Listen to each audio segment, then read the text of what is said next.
Shelley from Frills and Froth. I've come to show you today how to sew your EPP, English paper piecing, hexagons together. That's a mouthful. So, last time I showed you how to baste your hexes, which is where you sew your fabric onto your paper piecing. Today I will be showing you how to join your hexagons together using a whip stitch. Just as so you can see, this is some EPP where they've all been hand stitched together. This one I've done in a stripy pattern, and this is a little one that I've just appliqued onto something. See, in the traditional granny's flower shape. Right then. So we've got the hexes that we did last time. I am just using these colours to show you because they're a good contrast from each other. I'm using acrylic thread. Like I said last time, acrylic thread is so much better to use because you're taking it next to the cardboard all the time. It really wears the thread. So if you use cotton, it's more likely to snap than using acrylic. Acrylic's got that much more wear to it. So what you would use is a coordinating thread, but because I want you to be able to see what I'm doing, I'm using a dark thread. The needle that you should use is a really fine needle, a size 10 needle, but because I'm wanting to show you what I'm doing, I'm using a thick needle. But again, it doesn't give the fine results that you get with a thin needle with a thicker needle. So we've got our hexes from last time. These are 1.5 inch hexes. Again, we talked about this last time about the pre-cut and everything like that. So if you want to find out more about that, take a look at my previous video. So we'll sew these together. So what you do is you get them lined up corner to corner, making sure that they match. So lay them on top exactly. So, and you take your thread and you've got a quilter's knot in the end, a big knot. And first of all, you take your needle up through that corner, just in through the fabric, and take it up for your knot. And you always sew from right to left, which never makes sense to me because obviously when you read from like left to right.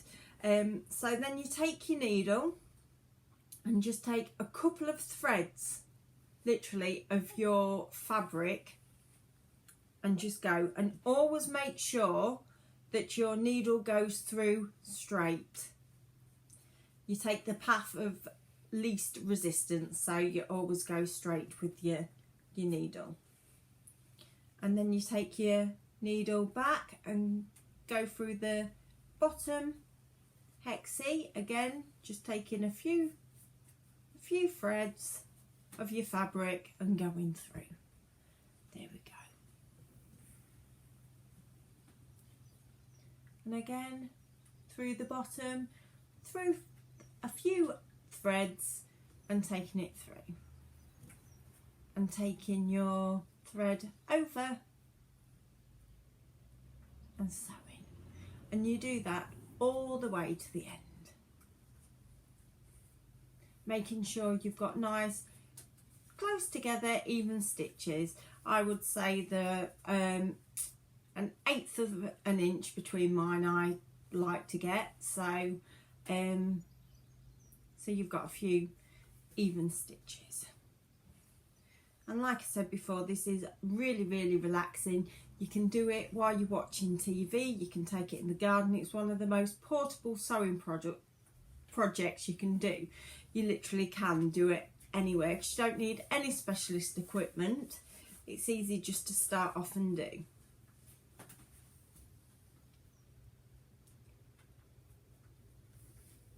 and you can use any old bits of fabric that you've got lying around, or you can buy kits. So it is a really good starting point. Oh, it would be, I've got myself all tangled now. There we go. So, and make sure you get sew all the way to the corner. Get in the corner. Right there. So if you can see all along there, all I've sewn. So when you open it out, it's all like that. Now the choice is yours as to where you sew your next hexie. You can go here, or you can tie that off and sew in rows, so then you all sew them together. It does just depend what you're making. If you're making a granny's flower like I showed you on the applique, then I sew round. If I'm sewing in something like this, as you can see from here, I sew it on in strips. So if you're sewing it on in strips, what you need to do is when you get to this corner, you take your needle through like you was going to do another stitch. Instead of doing another stitch, you put your needle through there and you tie it into a knot. I like to do this twice just to secure it.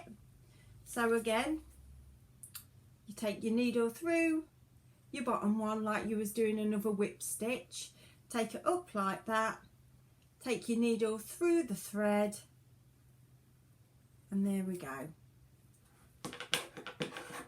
Then you will chop it off. So when you've got all your hexies sewn together, what you need to do is you need to give them another iron to make sure they're all pressed and secure, and then it's the time to take your stitches out, because when everything's secure. And how you do that is you just get your scissors, and remember we didn't tie it off when we finished it, so what you do is you just literally just go through like this and just pull all your stitches out, and you'll have it all in your shape. But this, I didn't press this one, so it's coming undone, but when this one gets taken out, it will be all pressed together. If you have any questions, please ask them below or message me at my email address. If you'd like to have a check out of my website, that's frillsandfroth.com. We supply all quilting cotton fabrics and the pre-cut hexagons, fabric and paper. So if you'd like to take a look, that's fantastic, and please look out for my videos next time. Thanks ever so much. See you soon. Bye.